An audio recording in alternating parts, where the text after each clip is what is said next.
सभी का मेरे YouTube चैनल पे फिर से सरताज सर 123 पे आपका बहुत बहुत स्वागत है। तो स्टूडेंट्स, आज जैसा कि आपको पता है कि मैंने अपने फर्स्ट लेक्चर पे trigonometry function, inverse trigonometry function के लिए मैंने इसका बेसिक फंडामेंटल या बेसिक मैंने ट्रिग्नोमेट्री फंक्शन के बारे में आपको बताया था। और थोड़ा सा मैं उसके बारे में बता देता हूँ कि मैंने फर्स्ट लेक्चर पे क्या बताया है। मैंने फर्स्ट लेक्चर पे आपको बता दिया था कि जो ट्रिग्नोमेट्रिक फंक्शन होते हैं वो 6 होते हैं और उसका हमने वैल्यू निकालना भी बता दिया था। क्यों? क्योंकि वो वैल्यू हमें यूज होने वाली है। आज हम इस लेक्चर पे इनवर्स फंक्शन को यानी इनवर्स ट्रिग्नोमेट्रिक फंक्शन को समझेंगे और उसका डोमेन और रेंज के बारे में भी आज हम डिस्कस कर रहे हैं। तो बहुत ही मजेदार तरीके से, बहुत ही बिल्कुल कॉपी लेके आप बैठ जाएं, क्योंकि अपन आज कुछ प्रॉब्लम भी सॉल्व करेंगे और थोड़ा सा अच्छे से सॉल्व करना है ना। ऐसा बैठा नहीं बिल्कुल कि लेटे लेटे देख रहे हैं, ऐसा नहीं। थोड़ा सा कॉपी पेन ला लें आप यदि कोई इससे सीखना है तो, क्योंकि आप देखो मैथमेटिक्स जो है वो प्रैक्टिस वाला सब्जेक्ट है। आप यदि सोचें कि यार वीडियो देखने से काम हो जाएगा तो ऐसा नहीं है, ठीक है। तो आप वीडियो देखें, वीडियो देखने के बाद आपको उसको प्रैक्टिस कर लेना होगा। तो इसलिए कॉपी पेन निकालें और फिर उसको आप भी सॉल्व करके देखें। और पहले हम सॉल्व कराएंगे फिर आप सॉल्व करेंगे। तो आज हम इस लेक्चर पे, इस क्लास में हम इनवर्स ट्रिग्नोमेट्रिक फंक्शन के बारे में हम डिस्कस करेंगे और इनवर्स ट्रिग्नोमेट्रिक फंक्शन के हम डोमेन और रेंज के बारे में भी डिस्कशन करेंगे। और मैं एक बात और बता दूं कि डोमेन और रेंज में ज्यादातर जो मैं बोर्ड एग्जाम को मैं कवर कर रहा हूं, मैं पहले भी बोल चुका हूं कि हम एनसीईआरटी सिलेबस कर रहे हैं और हम बोर्ड एग्जाम को कंसीडर कर रहे हैं। हम आईआईटी लेवल का नहीं कर रहे हैं, है ना। तो हम बोर्ड एग्जाम को कंसीडर कर रहे हैं। तो बोर्ड एग्जाम के लिए इसमें डोमेन जो होता है इनवर्स फंक्शन के लिए, सबसे ज्यादा एग्जाम में डोमेन निकालने के लिए आता है कि कोई भी एक इनवर्स फंक्शन दे दिया जाएगा और बोलेगा कि इसका डोमेन निकालिए। तो पहले हम इनवर्स ट्रिग्नोमेट्रिक फंक्शन समझते हैं, फिर उसके बाद हम उसका डोमेन निकालना सीखेंगे, डोमेन रेंज। फिर उसके बाद हम उनकी वैल्यू निकालना सीखेंगे कि पर्टिकुलर कुछ साइन इनवर्स का कुछ फंक्शन दिया रहेगा, उसमें उसकी वैल्यू क्या होती है ना, प्रिंसिपल वैल्यू वगैरह निकालना भी सीखेंगे। तो आज के लेक्चर पे हम डोमेन के बारे में डिस्कस करेंगे, थोड़ा सा डोमेन और रेंज के बारे में डिस्कस करते हैं। तो जैसा कि आपने क्लास 11 में पढ़ा था कि साइन, है ना, सबसे पहला हमारा जो ट्रिग्नोमेट्रिक फंक्शन होता है वो होता है साइन एक्स। तो साइन एक्स का आपने डोमेन पढ़ा होगा और रेंज। उम्मीद है मुझे कि आपने डोमेन और रेंज 11 क्लास में पढ़े होंगे। यदि आप मान लीजिए आप भूल गए हैं, है ना, या आपके दिमाग में नहीं है, तो थोड़ा सा आप किताब का भी यूज कर सकते हैं डोमेन रेंज देखने में। थोड़ा सा आपको साइन कोर्स की बता देता हूं, है ना।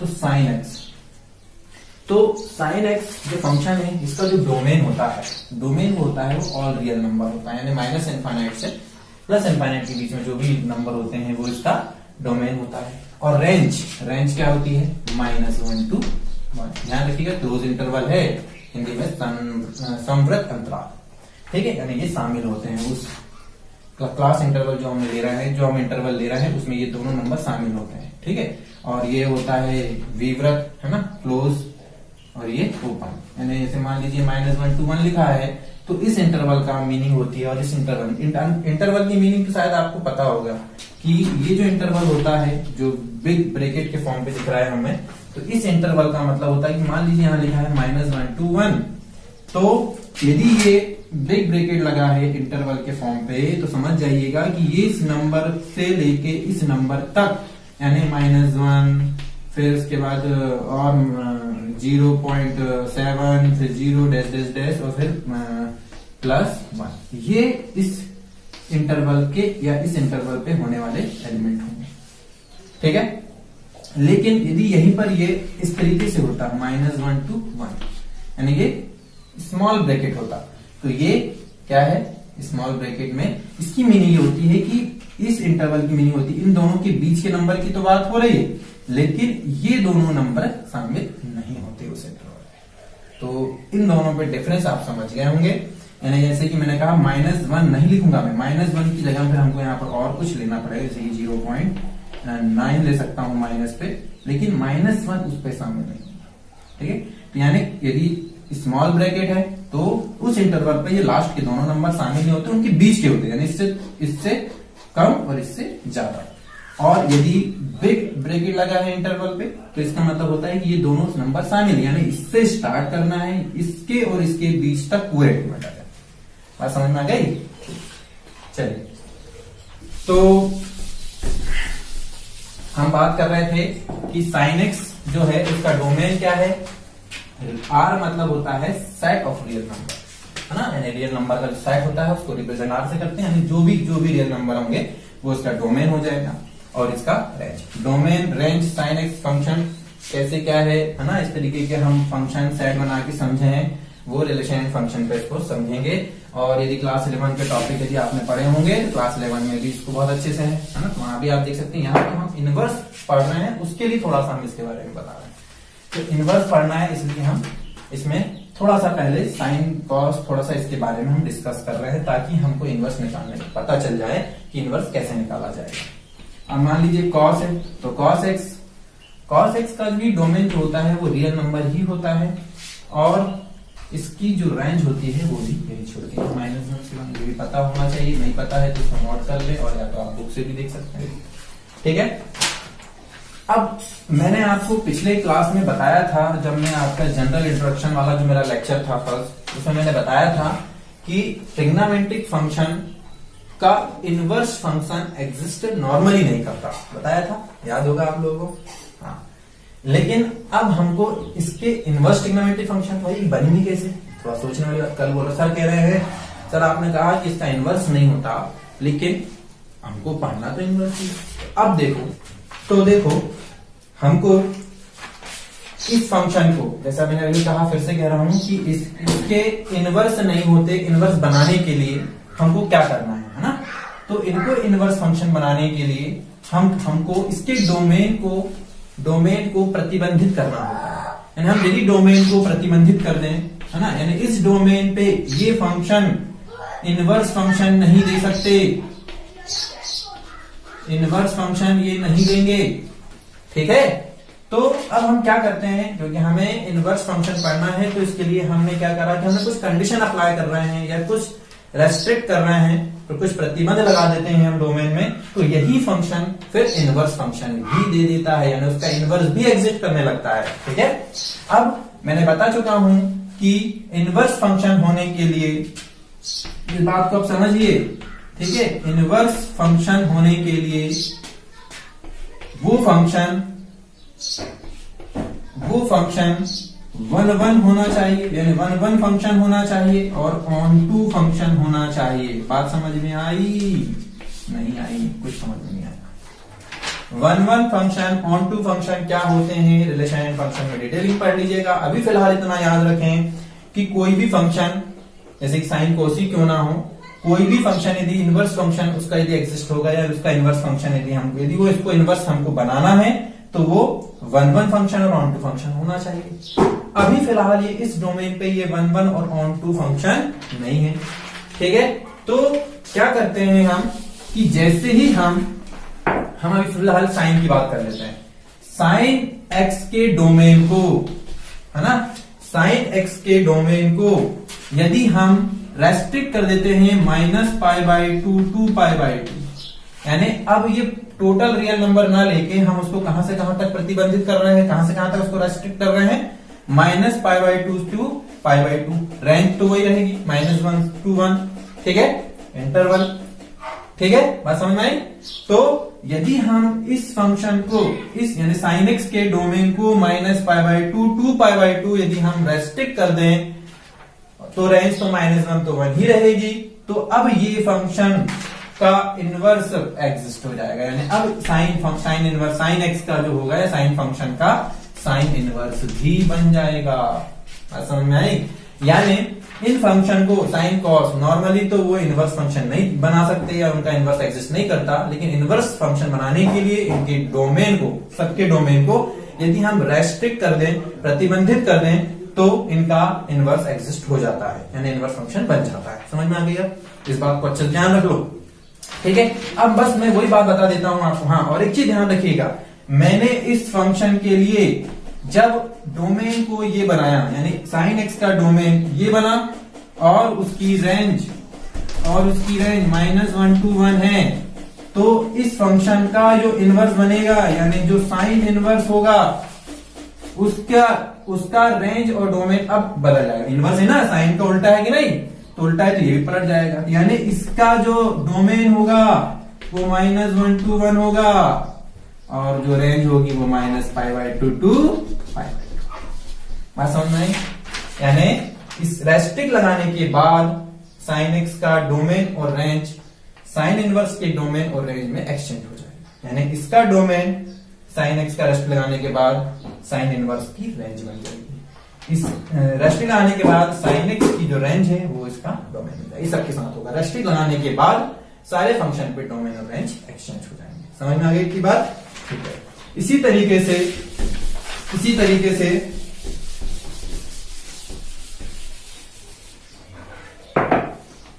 अब cos x है, cos x को इनवर्स बनाने के यानी cos x का cos इनवर्स एग्जिस्ट करे इसके लिए इसके डोमेन को हम r नहीं लेते, फिर इसको भी रेस्ट्रिक्ट करना पड़ेगा। तो इसके डोमेन को जो रेस्ट्रिक्ट करते हैं वो करते हैं 0 to π।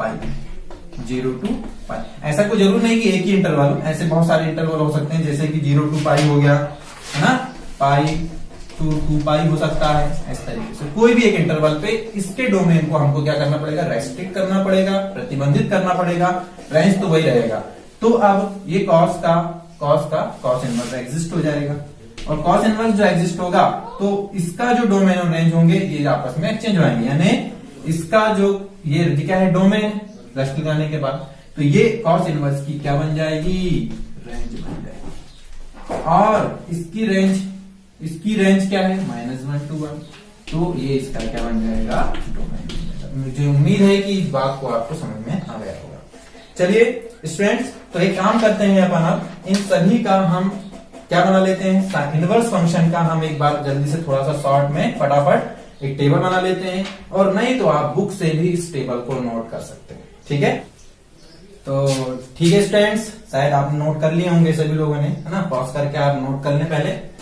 चलिए, तो अब मैं कुछ क्वेश्चन से या कुछ एग्जांपल से हम समझते हैं कि जो चीज हमने अभी थोड़ा डिस्कशन की इसके बारे में थोड़ा सा कुछ प्रॉब्लम्स करते हैं ताकि अपन को उसको और अच्छे से समझ में आए, क्योंकि जब तक हम क्वेश्चन करेंगे नहीं तो हमें थोड़ी सी चीजें उतने अच्छे से क्लियर नहीं होती। चलिए हम कुछ क्वेश्चन करते हैं, जैसे कि इनवर्स फंक्शन और पॉजिटिव फंक्शन में किस तरीके से वैल्यू हम निकालते हैं। जैसे कि आपको पता होगा कि इसे हम लिखते हैं साइन इनवर्स 30, सॉरी इसे मान लीजिए साइन 30। मैंने कल आपको वैल्यू निकालना बताया हूं सभी लोगों को, है ना।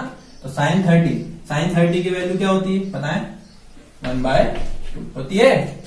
ठीक है, तो मैं साइन को उधर पहुंचा दूंगा, तो हम इसको ऐसा कह सकते हैं इम्प्लॉय दैट, तो sine inverse 1/2 is equals to 30। इसको हम पाई के फॉर्म में लिख सकते हैं। पाई के फॉर्म में क्या लिख सकते हैं, पाई बाय क्या लिख सकते हैं, 6 लिख सकते हैं ना। अब ये कैसे आया, पाई जब हम एंगल के फॉर्म में पढ़ते हैं तो पाई की जो वैल्यू होती है वो होती है 180 डिग्री। ठीक है, तो ये डिग्री पे है तो हम पाई लिख दिया, तो इसके बाय में यदि मैं 6 लिख दूं तो इसके बाय में हो गया 6, तो 6 3 तो आ गया 30 डिग्री। तो इस तरीके से हमको ये न्यूमेरिकली लिखते ही बनना चाहिए, पाई के फॉर्म में भी बनना चाहिए। ठीक है, तो थोड़ा सा इसको याद रखें, हम 11th क्लास में सब चीजें हैं। ठीक है, तो इसका मतलब बड़ा सिंपल है कि हम जैसे हमको वैल्यू पता है तो जैसे उसी तरीके से हम इनवर्स में भी पर्टिकुलर फंक्शन की वैल्यू निकाल सकते हैं। ठीक है, लेकिन फर्स्ट देखिए समझ में आ रहा होगा, यहाँ पर ये जो 30 है ये साइन का क्या है, डोमेन है, तो इसके वैल्यू रखने पर क्या मिला 1/2, तो ये क्या हुआ, रेंज। अब देखो यहाँ पर ये साइन इनवर्स का ये क्या बन गया आप, डोमेन, और ये क्या मिल गई, रेंज। इसलिए कह रहे हैं कि इनवर्स जैसे इनवर्स फंक्शन आएगा तो एक्शन। ठीक है, तो इस तरीके से हम बहुत सारे फंक्शन की वैल्यू निकाल सकते हैं। अब जैसे मान लीजिए मैं लिखता हूं cos 60 डिग्री, इसकी वैल्यू क्या होती है, 1/2 होती है। तो इसी तरीके से हम कह सकते हैं कि cos इनवर्स 1/2 की जो वैल्यू होगी वो कितनी होगी, 60 डिग्री। इसको पाई के फॉर्म पे हम क्या लिख सकते हैं, π/2। ठीक है, तो इस तरीके से हम अब एक्चुअली पे अब हमको ये ऐसा है कि तो हमको इसमें फिर हमको वैल्यू ढूंढना पड़ता है कि 1/2 कहाँ है, तो हम इसको देखते हुए कुछ फॉर्मूले बनाए हैं। एक्चुअली पे अभी हम इस पे नहीं जाएंगे, ये तो मैं जनरली आपको थोड़ा सा बताना चाह रहा था कि किस तरीके से हमको वो जो वैल्यू मैंने फर्स्ट लेक्चर पे निकालना बताया था वो किस तरीके से ये काम आने वाली है, क्योंकि हमें वैल्यू निकालेंगे तो ये सब हमें काम आने वाला है कि 30 डिग्री पे क्या होता है साइन की वैल्यू, है ना, ये सब हमको लगेगा।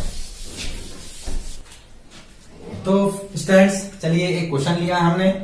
अब हम शिवलाल बुक का एक्सरसाइज 2A में जो एग्जाम्पल दिए गए हैं, हमने उसमें एग्जाम्पल नंबर 1 लिया है। इसमें हमको फंक्शन दिया गया है fx is equal to sine inverse 2x minus 3। इसका हमको डोमेन फाइंड करना है। ठीक है, चलिए स्टूडेंट अब हम इसका डोमेन फाइंड करते हैं। ठीक है, तो सबसे पहली बात तो आपको पता है कि डोमेन हमको किसका निकालना है, साइन इनवर्स, यानी हमको साइन इनवर्स का डोमेन निकालना है। सबसे पहले हम लिखेंगे वी नो दैट, हम जानते हैं कि, हिंदी वाले लिख लेंगे, हम जानते हैं कि जो साइन इनवर्स एक्स होता है इसका जो डोमेन होता है, साइन इनवर्स एक्स का जो डोमेन होता है ना, वो डोमेन क्या होता है, पढ़े हैं ना अभी हमने, -1 to माइनस के बीच में होता है। ठीक है, तो यानी इसका मतलब है कि यहाँ पर जो x की वैल्यू होती है वो -1 से 1 के बीच, यानी इनके इस इंटरवल पर होती है। तो इसीलिए हम कहेंगे कि साइन इनवर्स 2x माइनस 3 का जो डोमेन होगा, तो डोमेन यहाँ x है, तो x की वैल्यू यहाँ इन दोनों के बीच लाई कर रही थी, इन दोनों के बीच होगी। इसी तरीके से यहाँ x जो है वो x की जगह पे क्या है, 2x माइनस 3। तो हम ये बोलेंगे कि यहाँ पर जो 2x माइनस 3 की जो वैल्यू होगी वो 1 -1 से बड़ी होगी और +1 के बीच में लाई करेगी। ध्यान रखिएगा ये क्लोज इंटरवल है, इसलिए यहाँ इज इक्वल टू का साइन लगेगा। यदि ये ओपन इंटरवल होता तो यहाँ पर इज इक्वल टू का साइन नहीं लगता। ठीक है, चलिए तो अब इसको सॉल्व कर लेते हैं। यानी कुल मिला के हमको यहाँ से x की वैल्यू फाइंड करना है कि x की वैल्यू हम क्या लेना है, तो हमको यहाँ से -3 हटाना है। तो -3 हटाने के लिए हम दोनों मतलब पूरे जितने भी यहाँ पर हमारे पास पार्ट हैं उस सभी में हम क्या कर देते हैं, +3 कर देते हैं। तो जैसे में यहाँ पर -1 +3 हम यहाँ भी करेंगे और 2x माइनस 3 और यहाँ भी करेंगे हम +1 +3 करेंगे। तो यहाँ पर क्या बचेगा, 2 बचेगा और यहाँ पर क्या बचेगा, ये -3 +3, तो ये कैंसिल हो गया। तो यहाँ क्या बचा, 2x बचा और इस यहाँ आ गया 4। तो फ्रेंड्स अब हमको यहाँ x के साथ 2 है, तो 2 को यदि हमको हटाना है तो हमको 2 से 2 का डिवाइड करना पड़ेगा। जैसे हम 2 से डिवाइड करेंगे तो 2 1 जा 2 और ये x 2 से 2 कैंसिल हो गया, 2 2 जा 4। यानी इसका मतलब है कि इस फंक्शन में, इस साइन इनवर्स रियल फंक्शन पे जो x वेरिएबल है जिससे हम डोमेन फाइंड करेंगे, उस डोमेन की वैल्यू कहां से कहां तक आ रही है, 1 से 2। तो हम कह सकते हैं इट इज क्लियर दैट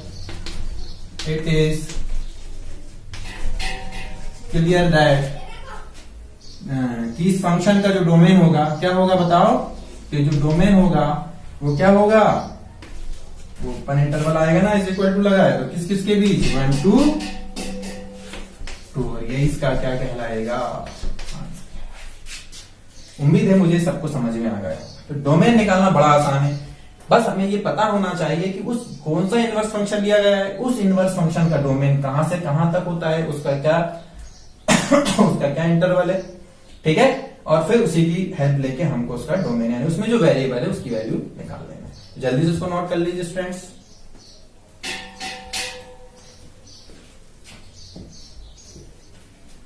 चलिए स्टूडेंट्स एक और क्वेश्चन करते हैं डोमेन का ही। जैसे कि अभी हमने एक क्वेश्चन किया था साइन इनवर्स एक्स वाला या साइन इनवर्स वाला फंक्शन जो था उसका किया था। अब हम यहाँ पर कॉस इनवर्स वाला कर रहे हैं क्वेश्चन।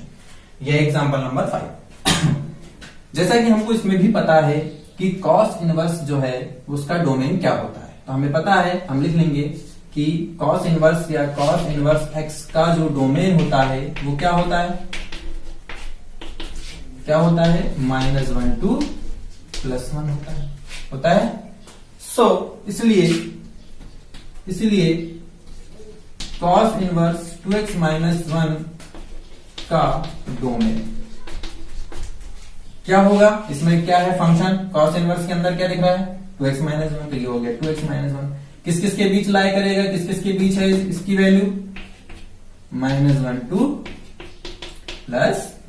समझ में आया, यानी कॉस इनवर्स यहाँ x नहीं है, यहाँ x होता तो यहाँ x आ जाता, x की वैल्यू रहती तो वो आ गया हमारा डोमेन। लेकिन यहाँ पर लिखा है 2x माइनस 1। ठीक है, तो जो वेरिएबल है हमको उसकी वैल्यू निकालनी होती है, हमेशा ध्यान रखिएगा। चाहे डोमेन का मतलब ये नहीं कि उन्होंने कहा कि 2x माइनस 1, तो यहाँ पर जो x वेरिएबल है उसकी वैल्यू हमें निकालना होता है कि भाई इसका डोमेन x डिफाइन करेगा।